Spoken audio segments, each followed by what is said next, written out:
सरकार है, इससे हम लड़ते हैं जब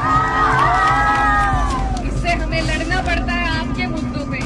और इस बार भाजपा नीतीश जी को मुख्यमंत्री भी नहीं बनाएगी, इस बार वो खुद कब्जा लेगी। आपको नहीं बचना है, आपको एक एक वोट एकजुट होकर अपने प्रत्याशी। बिहार चुनाव को लेकर सीएम योगी क्यों है टेंशन में? अभी तो 2027 का विधानसभा चुनाव आया नहीं, ना तो अभी ऐसी कोई खबर है कि बीजेपी आलाकमान सीएम योगी के पीछे पड़े हैं, उनके पर कतरने वाले हैं। फिर भी योगी टेंशन में है। क्या सपा अध्यक्ष अखिलेश यादव और उनकी फौज इकरा हसन समेत सपा के कद्दावर नेताओं ने बिहार में योगी के साथ यूपी वाला खेल कर दिया? अखिलेश ने ऐसा क्या किया जिसकी वजह से सीएम योगी की नज़र यूपी की 110 विधानसभा सीटों पर चले गई होगी? नमस्कार दोस्तों, मैं हूं परवीन सानी। दोस्तों, यूपी की राजनीति में 2024 के लोकसभा चुनाव में तुरुप का इक्का साबित होने वाले सपा प्रमुख अखिलेश यादव ने बिहार विधानसभा चुनाव में एक भी सीट पर अपना उम्मीदवार नहीं उतारा है, लेकिन अपनी पूरी फौज के साथ महागठबंधन के लिए चुनाव प्रचार करते नजर आए। अब उनके प्रचार से सीएम योगी की राजनीति पर एक बड़ा प्रभाव पड़ेगा। बिहार की लड़ाई जितनी सीएम नीतीश और मोदी शाह के लिए अहम है, उससे कहीं ज़्यादा सीएम योगी के लिए भी इस लड़ाई में मिलने वाला परिणाम उनकी राजनीति की दिशा और दशा तय करेगा। हालांकि मुख्यमंत्री योगी आदित्यनाथ ने बिहार में अपनी पूरी ताकत झोंक दी थी। इसके अलावा केशव प्रसाद मौर्य से लेकर यूपी के तमाम बीजेपी नेता मशक्कत करते दिखे। बिहार चुनाव के नतीजे सिर्फ बिहार ही नहीं बल्कि राष्ट्रीय राजनीति के लिए भी अहम माने जा रहे हैं। बिहार के विधानसभा चुनाव को 2027 में होने वाले उत्तर प्रदेश विधानसभा चुनाव का सेमीफाइनल माना जा रहा है। एक तरफ नीतीश कुमार बनाम तेजस्वी यादव की साख दांव पर है, तो दूसरी तरफ अखिलेश यादव बनाम योगी आदित्यनाथ की भी लड़ाई मानी जा रही है। उत्तर प्रदेश की सीमा बिहार से लगी हुई है। बिहार के बाद उत्तर प्रदेश में 2027 में होने वाले विधानसभा चुनाव की सियासी सरगर्मियां तेज हो जाएंगी। बिहार के नतीजे का राजनीतिक प्रभाव यूपी की सियासत पर भी पड़ेगा, इसलिए बिहार की धरती पर लड़े जा रहे चुनाव की गूंज उत्तर प्रदेश में भी सुनाई दे रही है। बिहार के विधानसभा चुनाव में मुख्यमंत्री योगी आदित्यनाथ और सपा के अध्यक्ष अखिलेश यादव ने जमकर प्रचार किया। पिछले 10 दिनों में मुख्यमंत्री योगी आदित्यनाथ ने 30 जनसभाएं और एक रोड शो किया।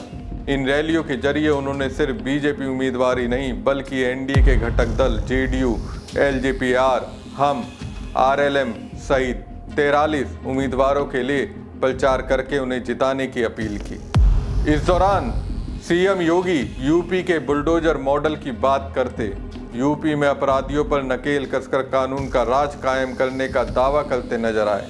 वहीं अखिलेश यादव ने पिछले 7 दिनों में कुल 28 जनसभाएं की।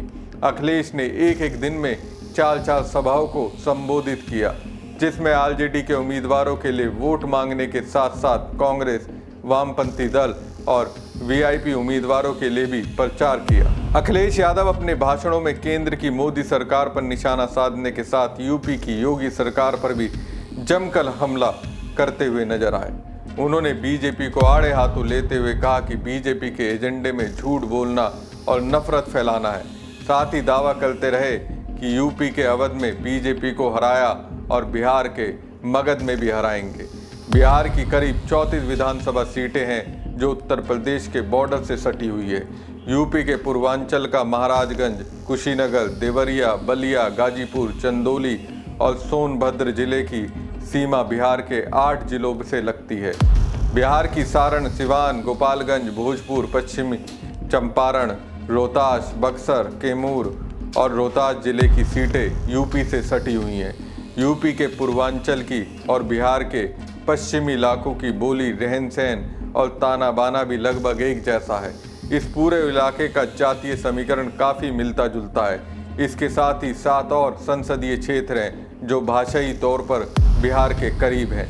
तो दोस्तों, अगर 15 से 18 लोकसभा सीटों में आने वाली विधानसभा सीटें करीब 110 के आसपास हैं, ऐसे में बिहार की चुनावी नतीजे यूपी की सियासत में अपना असर डाल सकते हैं, जिसके चलते सीएम योगी और अखिलेश यादव अपने अपने लश्कर के साथ बिहार के रण में ताकत लगा रहे हैं। 2024 के लोकसभा चुनाव में बीजेपी को यूपी में तगड़ा झटका सपा कांग्रेस गठबंधन ने दिया था। योगी आदित्यनाथ की कोशिश बिहार की जंग जीतकर यूपी के सियासत में सत्ता की हैट्रिक लगाने का माहौल बनाने की रणनीति में से एक है। वहीं अखिलेश यादव भी समझते हैं कि बीजेपी को अगर बिहार में चुनावी शिकस्त मिल जाती है तो यूपी में उनकी वापसी की राह आसान बन सकती है। इसलिए सपा बिहार में किसी भी सीट पर चुनाव न लड़ने के बावजूद प्रचार में कोई कोर कसर नहीं छोड़ रही है। योगी आदित्यनाथ बिहार में चुनाव में अपने बुलडोजर मॉडल का नैरेटिव सेट करते नजर आए। बिहार में अपनी हर रैली में वो उत्तर प्रदेश में अपराध और माफिया पर शिकंजा कसने और कानून व्यवस्था को बनाए रखने की बात करते रहे। यूपी में जिस तरह माफियाओं पर कार्रवाई हुई उसी तरह बिहार को भी अपराध मुक्त बनाना होगा। उन्होंने कहा जो भारत की सुरक्षा में सेंध लगाएगा यमराज का टिकट लेकर जाएगा। सूबे की कानून व्यवस्था का उदाहरण देकर वोट मांगते नजर आए। सीएम योगी ने सिर्फ बीजेपी नहीं बल्कि जेडीयू सहित एनडीए के सभी दलों के उम्मीदवारों के लिए प्रचार करके यूपी के सियासी समीकरणों को भी साधने का दांव चला है। बीजेपी की सभी सहयोगी पार्टियां ओबीसी और दलित आधार वाली पार्टियां हैं। इससे सीएम योगी की रणनीति को भी समझा जा सकता है, क्योंकि 2024 में यूपी में बीजेपी से दलित और ओबीसी वोट बैंक ही छिटका है। इसलिए उसे दुरुस्त करने की भी रणनीति माना जा रहा है। भले ही सपा बिहार में किसी भी एक सीट पर चुनाव नहीं लड़ रही है, लेकिन प्रचार के लिए अखिलेश यादव खुद 27 से ज़्यादा जनसभाएं करते हैं। साथ ही अपने सांसदों की पूरी फौज लेकर बिहार चुनाव में उतरे हुए हैं। सांसद अफजाल अंसारी से लेकर राजीव राय, इकरा हसन, अवधेश प्रसाद, सनातन पांडे, विधायक ओम प्रकाश सिंह, जयप्रकाश अचल, अशु मलिक सहित तमाम अपने दिग्गज नेताओं को प्रचार में उतार दिया था। अखिलेश यादव ने अवधेश प्रसाद के साथ मगध और शाहबाद के इलाकों में महागठबंधन के चुनाव प्रचार की कमान संभाल रखी है, तो इकरा हसन को मुस्लिम बहुल सीमांचल के इलाके में चुनाव प्रचार में लगाया है। अफजाल अंसारी यूपी से सटी हुई सीटों पर प्रचार करते नजर आए, तो लोकसभा सांसद राजीव राय ने भूमियार बेल्ट संभाल रखी है, तो अवधेश प्रसाद दलित वोटों को साधने की कवायद में लगे हुए हैं। इसके अलावा ओम प्रकाश सिंह के सहारे राजपूत वोटों को महागठबंधन के पक्ष में करने का सियासी ताना बाना अखिलेश ने बुना था। अखिलेश यादव अपनी रैलियों के जरिए केंद्र से लेकर राज्य की बीजेपी सरकार पर लगातार हमला बोलते नजर आए। अखिलेश यूपी सरकार को भी आड़े हाथों ले रहे थे, तो योगी आदित्यनाथ पर भी हमला कर रहे थे। अखिलेश ने कहा कि ये चुनाव बदलाव का चुनाव है, बिहार बदलेगा तो देश बदलेगा। अखिलेश ने दावा किया कि 2024 के लोकसभा चुनाव में समाजवादियों ने बीजेपी को यूपी के अवध और अयोध्या दोनों ही जगह हराने का काम किया, अब बिहार के मगध में भी हराएंगे। इस दौरान अपने साथ अयोध्या से सपा सांसद अवधेश प्रसाद को भी साथ लिए हुए थे। सपा मुखिया ने तेजस्वी यादव के साथ गठबंधन को मजबूत करते हुए कहा कि हम और तेजस्वी मिलकर यूपी और बिहार को जोड़ेंगे। 2020 के बिहार चुनाव में ओवैसी ने सीमांचल इलाके की 5 सीटें जीतकर सभी को चौंका दिया था। सीमांचल में ओवैसी के सियासी प्रभाव को तोड़ने के लिए सपा ने अपनी मुस्लिम महिला सांसद इकरा हसन को उतारा था, तो साथ ही अफजाल अंसारी ने भी आक्रामक तेवर अपनाए रखे। सीमांचल में ओवैसी की सियासी प्रभाव को तोड़ने के लिए सपा ने अपनी मुस्लिम महिला सांसद इकरा हसन को उतारा, तो साथ ही अफजाल अंसारी ने भी आक्रामक तेवर अपनाए रखे। इकरा की लोकप्रियता मुस्लिमों के बीच बढ़ी है और मुस्लिम महिलाओं को साधने के लिए उन्हें सीमांचल के इलाके की सीटों का जिम्मा दे रखा था। इकरा हसन ने मुसलमानों से अपील करते हुए कहा कि इस डबल इंजन की नापाक सरकार को बिहार से अगर हटाना है तो हमें पूरी एकजुटता के साथ महागठबंधन को वोट करना होगा। बिहार से अब की बार जो संदेश देश भर में जाएगा उससे बदलाव आएगा। इकरा हसन ने कहा कि वोटों का बिखराव हुआ तो बिहार में बीजेपी की सरकार बन जाएगी और इस बार बीजेपी नीतीश कुमार को मुख्यमंत्री नहीं बल्कि खुद मुख्यमंत्री की सीट पर कब्जा करेगी। इस तरह इकरा हसन का निशाना ओवैसी की तरफ था कि वोट बंटने नहीं देना, नहीं तो बीजेपी आ जाएगी। मुख्तार अंसारी के बड़े भाई अफजाल अंसारी जो गाजीपुर से सपा के सांसद है, उन्होंने ओवैसी के खिलाफ मोर्चा खोल दिया। अफजाल ने कहा कि मैं 50 साल से राजनीति कर रहा हूँ, मेरे बड़े भाई विधायक थे, मेरा छोटा भाई भी विधायक रह चुका है और मेरे 2 भतीजे विधायक हैं। जितने विधायक ओवैसी साहब के पूरे देश में हैं उतने ही हमारे परिवार में हैं। अफजाल अंसारी ने कहा कि ओवैसी वही काम कर रहे हैं जो आरएसएस कर रही है, मुसलमानों को बांटने का। एक वोट भी गया तो समझो बीजेपी को लाभ होगा। इस तरह अखिलेश यादव ने अपने मुस्लिम चेहरों के जरिए ओवैसी की राजनीति को बिहार में फेल कर दिया ताकि यूपी में वो अपना सिर ना उठा सके।